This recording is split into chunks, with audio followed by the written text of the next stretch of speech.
are looking at a live view of our Electron rocket vertical and counting down to liftoff from RocketLab Launch Complex 2 within the Mid-Atlantic Regional Spaceport on Wallops Island, Virginia. We are T-minus 18 minutes to liftoff of the Don't Be Such a Square launch, carrying STP-S30 for the United States Space Force. Good evening and welcome to the live broadcast of our next RocketLab mission from the Eastern Shore. It is great to be with you tonight for Electron's 20th launch of the year. My name is Prati Saknani and I am a systems engineer on the Space Systems team. And my name is Kim Thompson. I am a structural analyst working in the Neutron team. We are joining you from RocketLab in New Zealand, while our local team on the ground in Virginia are working through launch preparations for tonight's mission. The rocket, the payload, and the range are all ready for launch, and we are 80% favourable with the weather this evening over Wallops Island. Liftoff is set for 3 minutes past midnight Eastern local time, or 21:03 Pacific time, where we've got the team standing by at RocketLab HQ in Long Beach, California, to watch STP-S30 launch to space in just 17 minutes. Don't Be Such a Square is a nod to the disc-shaped spacecraft on board Electron for the STP-S30 mission. STP refers to the Space Force's Space Test Program, which provides opportunities for emerging technologies to be tested in space that could have useful applications for future defense missions. STP-S30's payload includes 4 DiskSats developed by the Aerospace Corporation that would be an alternative to the common CubeSat form factor. Stacked like pancakes, DiskSats are light, flat, disc-shaped satellites that could be much cheaper and quicker to build en masse. The DiskSats being deployed today will test out their propulsion systems and solar performance, as well as their ability to fly at lower altitude orbits than traditional spacecraft. Here's more from the development team, the Aerospace Corporation.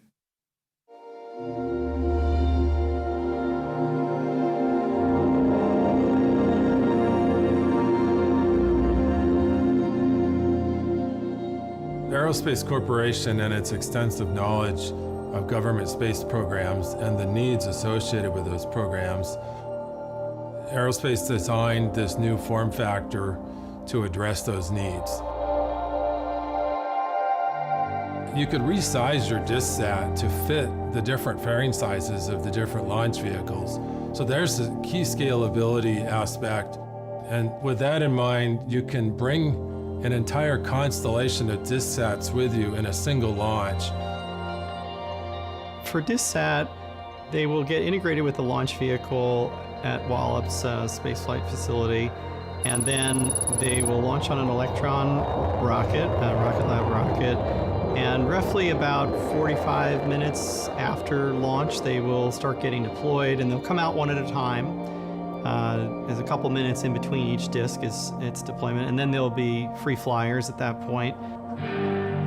The primary mission is to demonstrate and to understand the performance, functionality, maneuverability of the DiskSat buses on orbit, and particularly in low Earth orbit or LEO and very low Earth orbit or VLEO.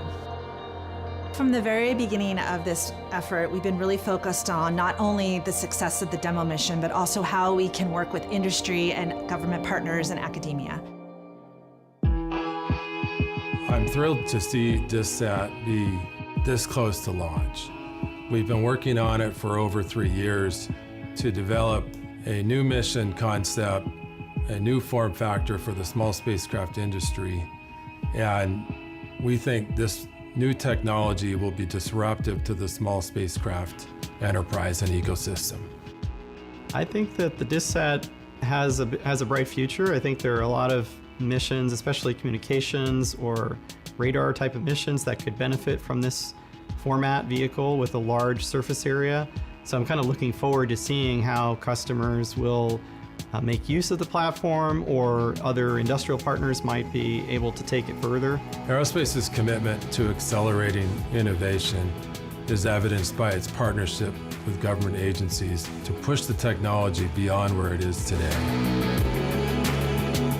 We have, the small sat community, there's so much going on, there's so many advancements, and to have DiskSat be a part of that community and be a part of all that's happening and enable these new science and exploration missions, looking about applications maybe beyond GEO, I think having that place in all of that and what's going on right now and in the future, I think would be really, really exciting to see happen.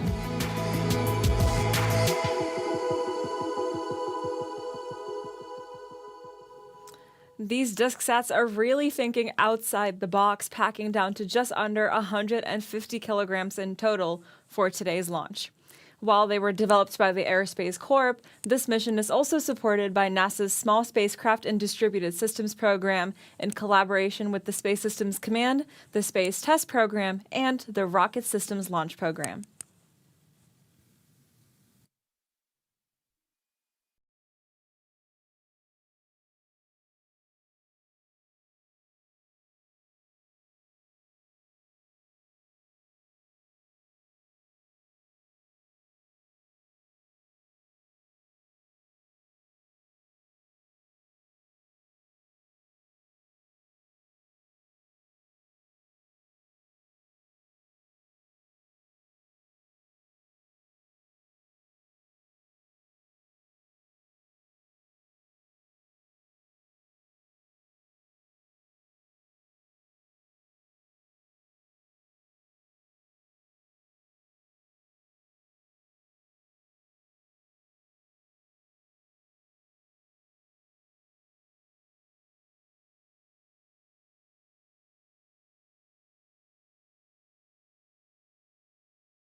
This launch marks our 78th launch of our Electron rocket.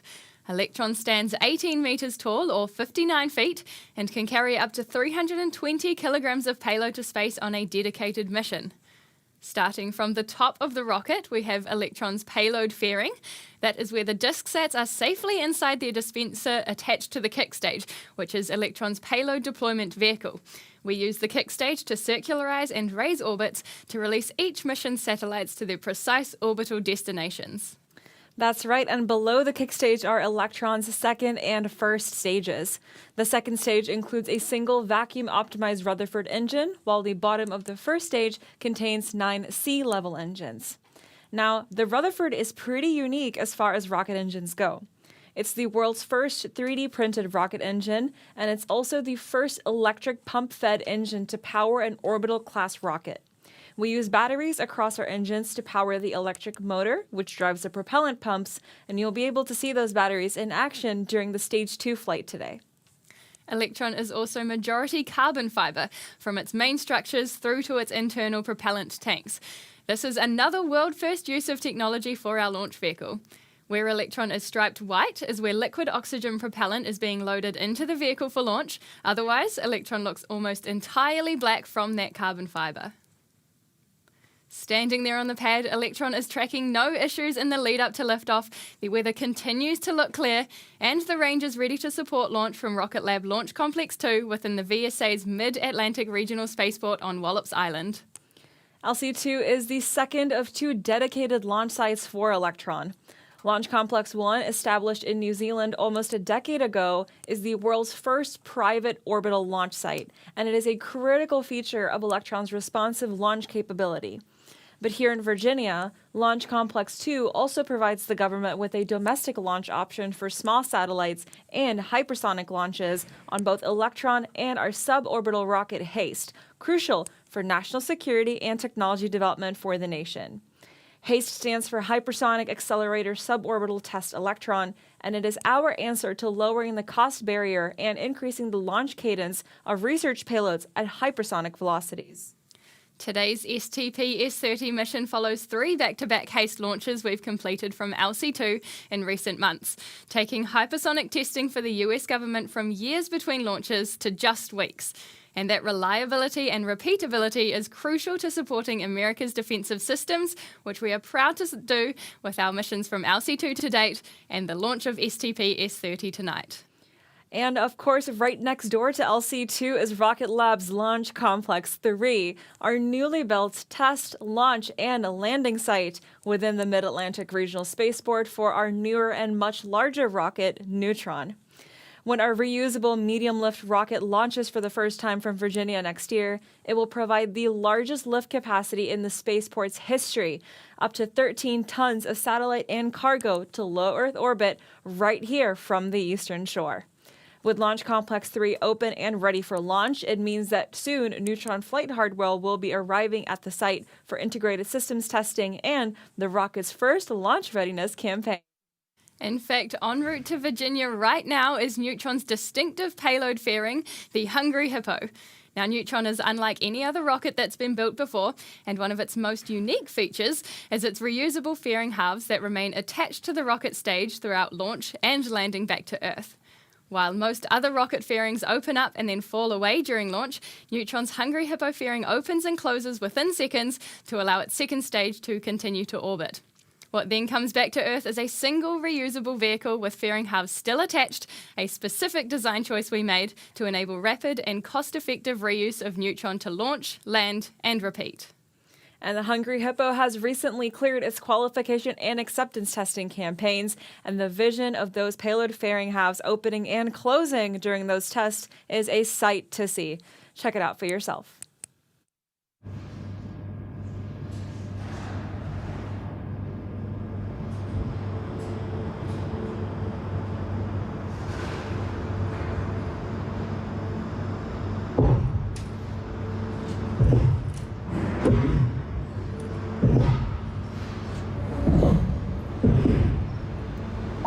So we're going to open in 10 seconds time.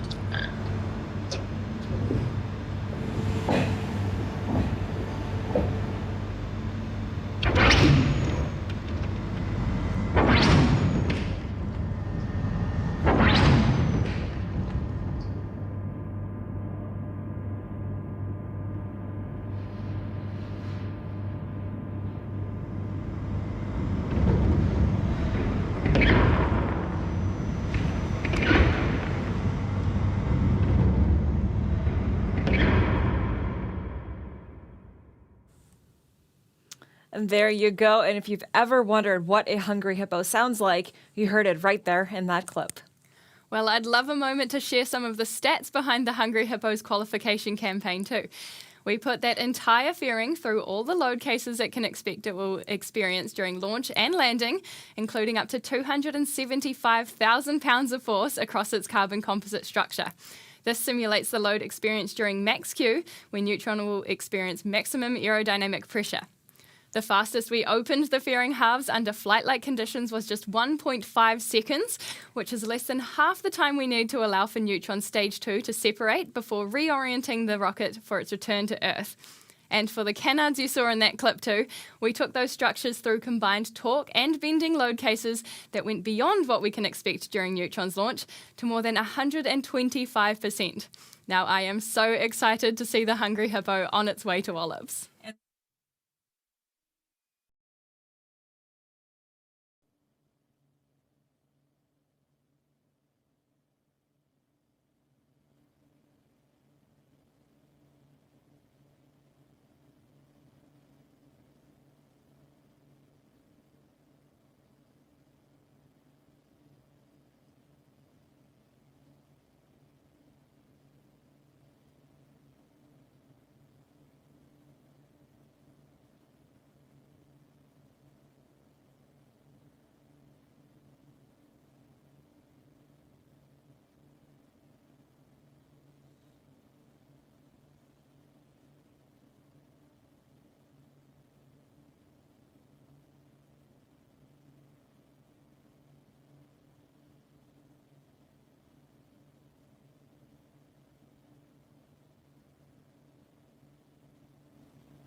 NASA RSO LD on countdown. RSO? Requesting your go or no-go for launch. Our safety is go. NASA TD LD on countdown. The TD is go. Copy TD.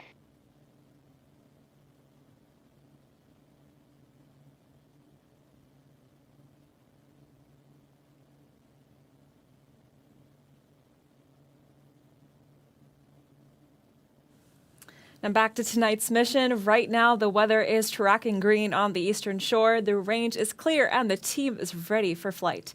Coming up next in the countdown will be the start of Electron's auto sequence, when the rocket's flight computer takes over operations from T-2 through to liftoff. A couple of seconds after that auto sequence starts, the propellant loading process will complete, and we should hear a call out from mission control that confirms this at around T-1.5 minutes to launch. Soon after that, Electron's propellant tanks will be fully pressed for launch.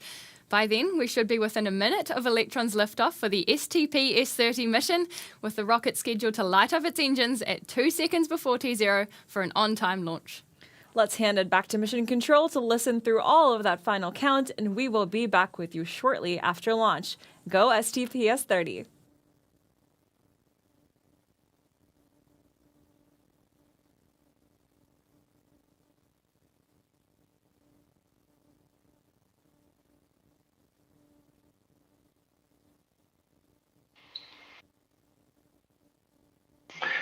To all stations, your team has 3 minutes and counting. The 3-word procedure is now in effect. From now on, there should be no red flags in your critical LCCs. Beacon LD on countdown. LD beacon. Please lock the auto sequence and confirm. Auto sequence is locked. Confirm all flight computer ASGOs are green. All ASGOs are green. We are go for auto sequence start at T-minus 2 minutes, and LD is go for launch.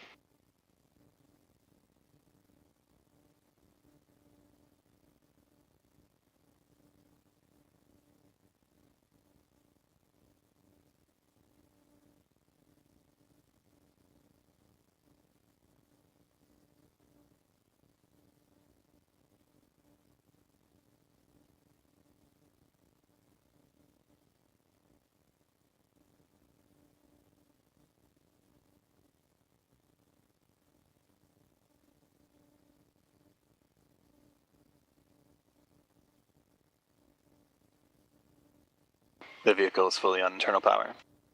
RF reception is nominal, AFTS is green and enabled for flight.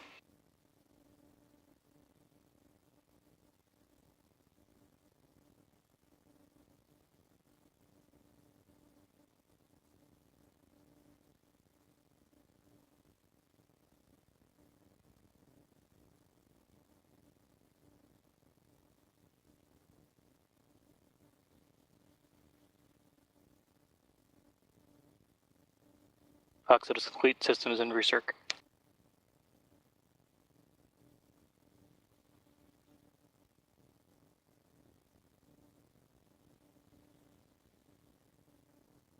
Anti-geysering is disabled.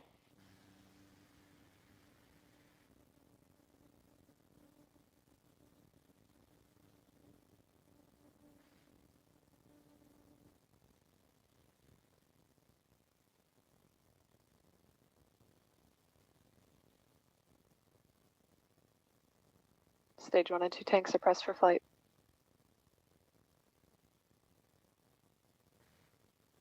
High flow engine approach enabled.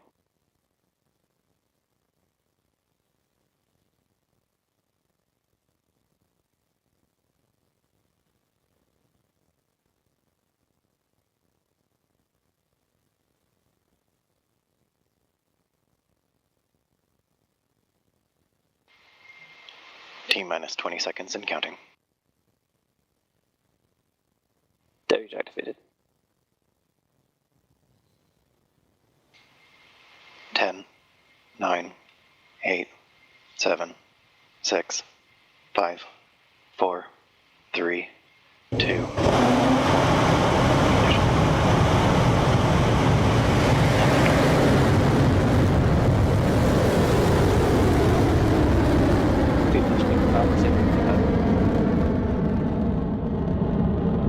Beginning pitch over.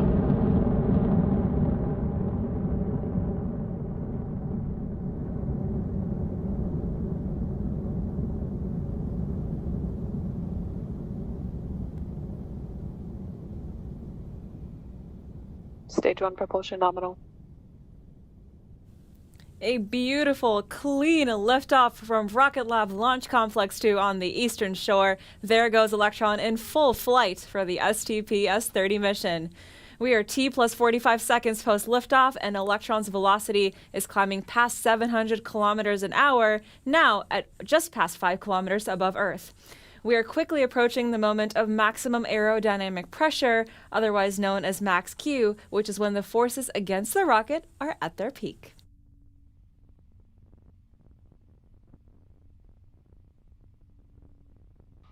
Vehicle is supersonic, approaching max Q.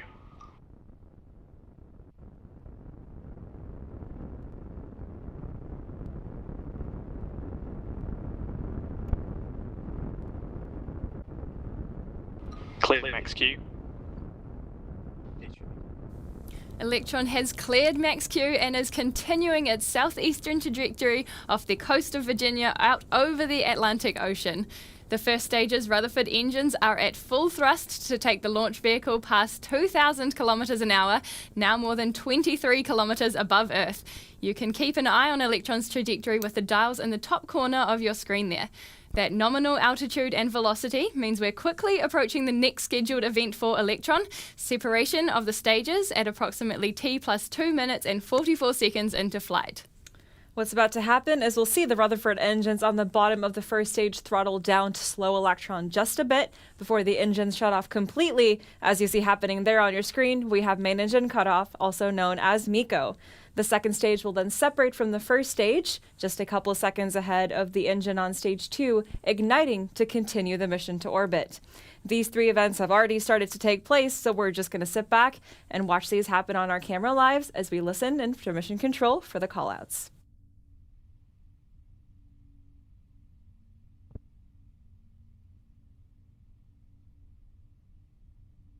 Beacon confirmed.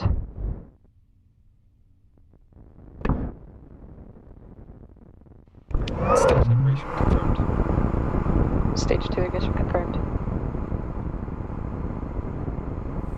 That is MECO stage separation and second stage engine startup complete on Electron for the STP-S30 mission. A nice clean set of events that sets us up for fairing jettison in under a minute. Yes, now that we have cleared the lower atmosphere, we jettison Electron's 2 nose cone halves to drop the excess mass from stage 2, and the DiskSats get their first taste of space.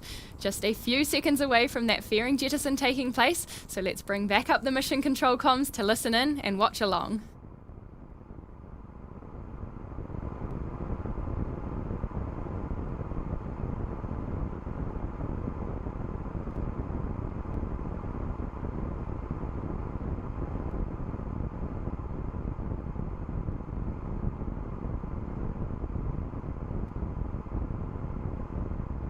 HVP discharge holding nominal. Fairing jettison confirmed. We are T in just about 4 minutes into flight there, and the mission is proceeding nominally as Electron continues to orbit, now at more than 8,200 kilometers an hour, with its altitude at just past 160 kilometers. We've got a couple of minutes before our next event to take place on the second stage, the battery hot swap. This milestone keeps the second stage Rutherford engine burning across its entire engine burn time.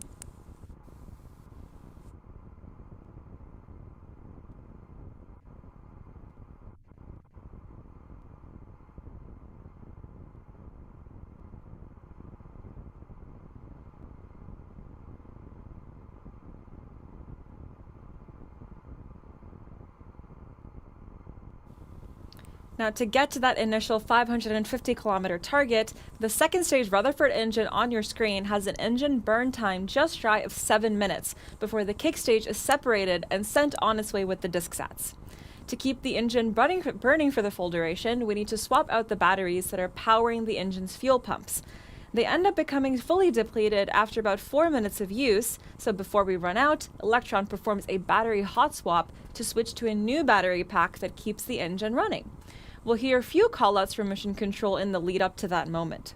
HVB discharge holding nominal refers to the high voltage batteries that are currently in use, with the operator letting us know that those batteries are performing as they should, before another reminder about 30 seconds before the actual hot swap. And when that hot swap happens, you should see the silver battery packs on your screen disconnect and disappear, which will be our visual confirmation that all was nominal with that event. Hot swap is scheduled to occur in approximately T plus 6 minutes, 40 seconds, so let's listen in and watch out for it now.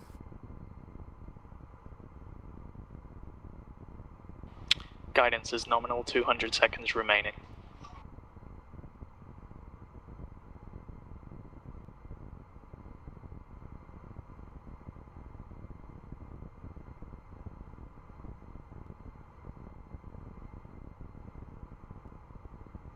HVP discharge holding nominal, approaching hot swap in roughly 30 seconds.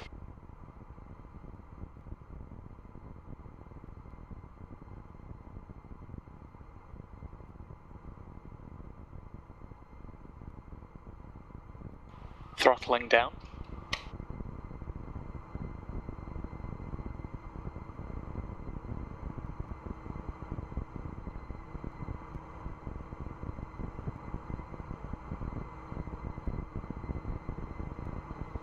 Battery jettison confirmed. Confirmed hot swap successful. And with that, we've completed the hot swap maneuver for Electron's second stage, with the Rutherford engine continuing to burn bright and nominal on its way for the next staging event. We're clocking more than 14,700 kilometers an hour as Electron continues to climb above 275 kilometers in altitude. We are right on target to deliver the STP-S30 mission to its nominal transfer orbit ahead of payload deployment to our 550-kilometer LEO destination. Once they're deployed, the 4 DiskSats will operate in pairs. One pair will remain at 550 kilometers above Earth to test out operations at that altitude, while the other pair will maneuver into what's known as Very Low Earth Orbit, or VLEO, which is considered to be between 300 and 450 kilometers above Earth. All right, well, coming up next will be the second stage engine cutoff, or SECO. This maneuver follows relatively the same procedure as main engine cutoff, where the Rutherford engine on the second stage will shut off ahead of the final separation of the vehicle between the second stage and the kick stage. There will be a bit of a gap between that final separation and payload deployment, as the stage separation places the kick stage in an elliptical orbit of Earth first. So we'll explain what happens then after we receive confirmation from Mission Control, first of SECO and then stage separation.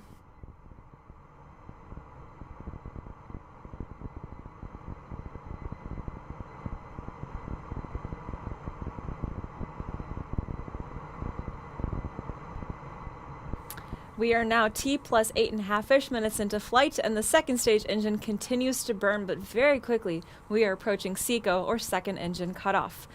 Soon the Rutherford will throttle down before shutting off to maintain a steady state for the kick stage and its payload during the separation event. We'll get a guidance as terminal callout at 20 seconds before the engine shuts down, so let's listen out now for Mission Control and keep an eye on your screen for that red-hot nozzle to start turning cold at SECO.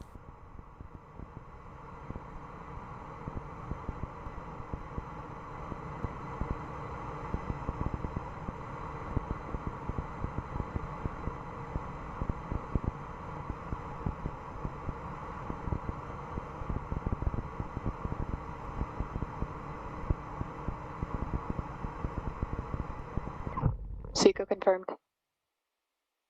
Nominal transfer orbit achieved. Stage separation confirmed. And there we have it. Second engine cutoff is confirmed, and the kick stage has been separated from Electron with its DiskSat payload. With that, we are successfully in a staging orbit ahead of payload deployment for STP-S30 in approximately 50 minutes.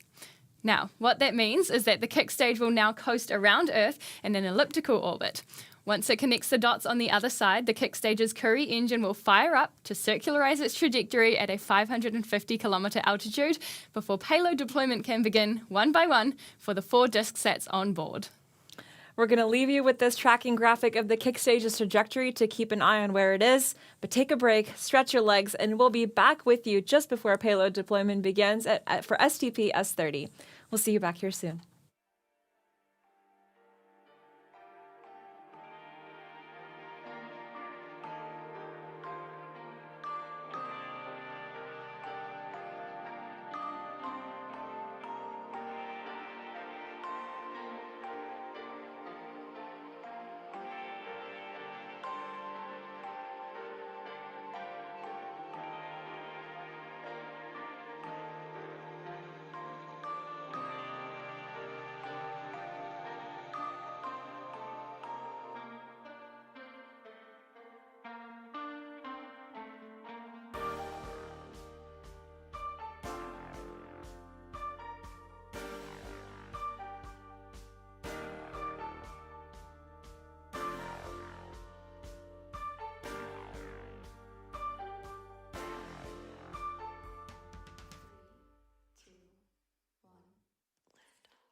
Hello and welcome back to the launch of Don't Be Such a Square.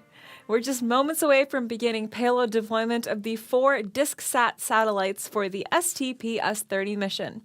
Earlier today, bright and early from the eastern shore of Virginia, we launched our 78th Electron rocket from Launch Complex 2 at 12:03 a.m. local time, with a clean ascent through the usual milestones, including max Q, MECO, stage separation, and second stage startup. After Electron's stage burn was complete, its engine also shut down and separated the kick stage from stage 2. The kick stage was then released into a transfer orbit on an elliptical trajectory with the STP-S30 payload. That coast journey around Earth has now been completed, and the Curie engine on the kick stage has just finished its 1 minute and 46-second engine burn, repositioning to a circular trajectory in low Earth orbit. That brings us just seconds away from the deployment of the first DiskSat on board, and we're standing by to listen out for confirmation from Mission Control.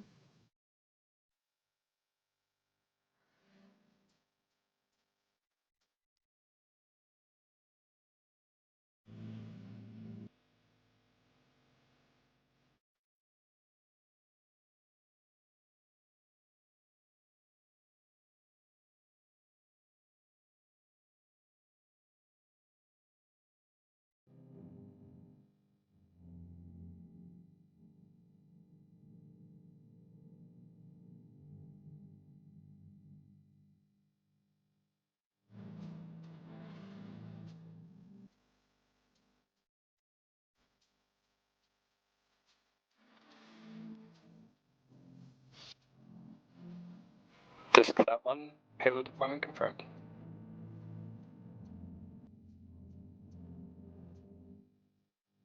Great news from Mission Control. That is payload deployment confirmed for the first of 4 of today's satellites and the official debut of DiskSat in space for the very first time. Each DiskSat is being deployed one at a time with a couple of minutes of spacing in between to ensure a safe operational distance. With the first one gone, we're scheduled to deploy the second one at T plus 1 hour, 2 minutes, and 30 seconds.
We are approaching the timed payload deployment for DiskSat number 2 in roughly 40 seconds.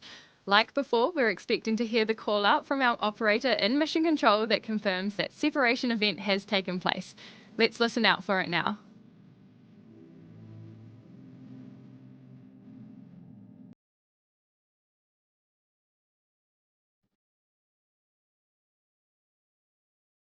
DiskSat 2, payload deployment confirmed.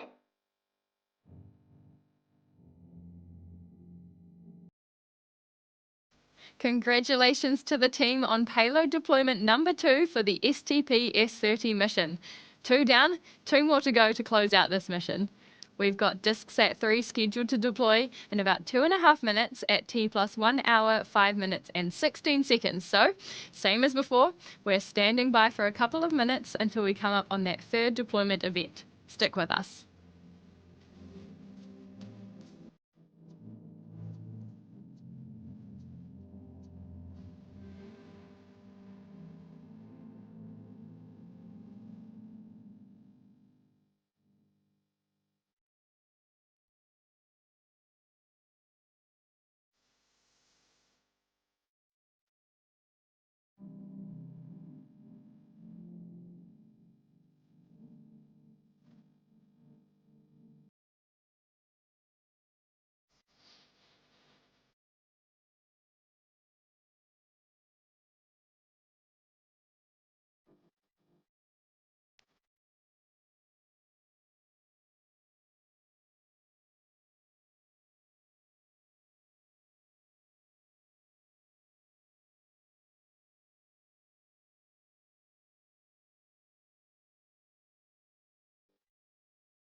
All right, it is almost time to deploy DiskSat number 3 from the kick stage. Just 30 seconds or so remaining until that third satellite is triggered for release from its dispenser to join the first 2 satellites already deployed. Let's listen in.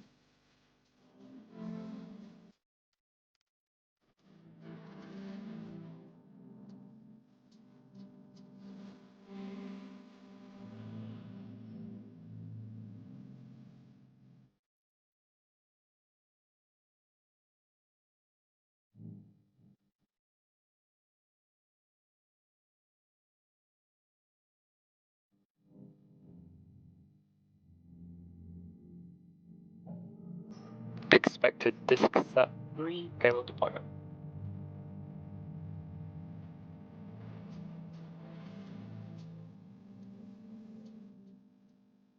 Nice one from Mission Control. That is 3 for 3 so far for the STP-S30 mission, with just one more DiskSat to go. That one is roughly scheduled for deployment at about T plus 1 hour, 8 minutes, and 16 seconds. So not long to go now to complete this constellation of DiskSats on orbit. Personal danger has been removed. Access controls are back to the fence line. Copy, GSM. GSO going off comms. Thank you, Yusuf, for your report there, GSO.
Okay, the moment is here. The final payload deployment event to release DiskSat number 4 to orbit and complete the launch for STP-S30.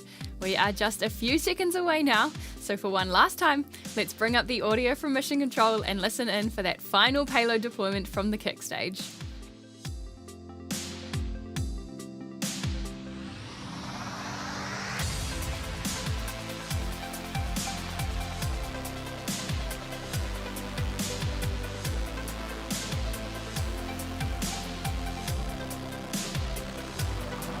DiskSat 4 expected payload deployment.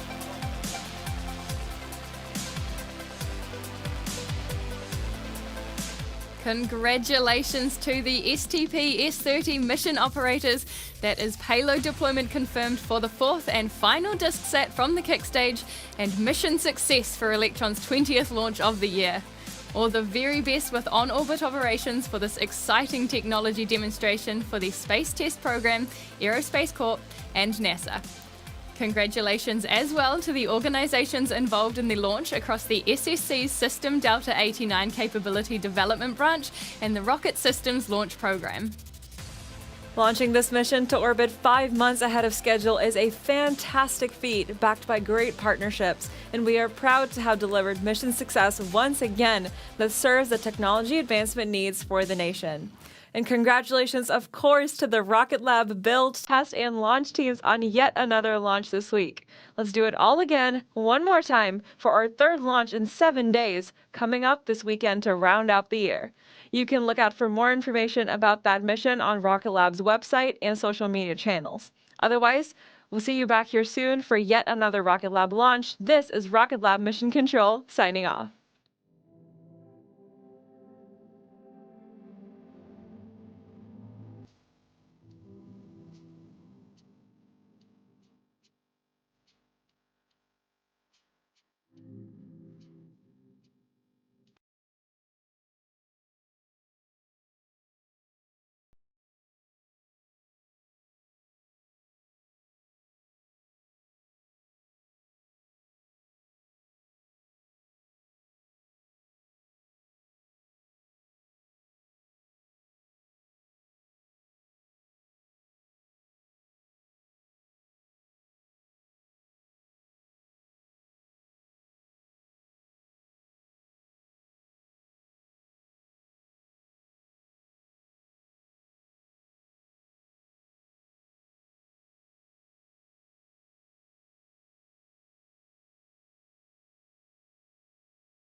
through 9. Go SpaceX, go Falcon, go NASA.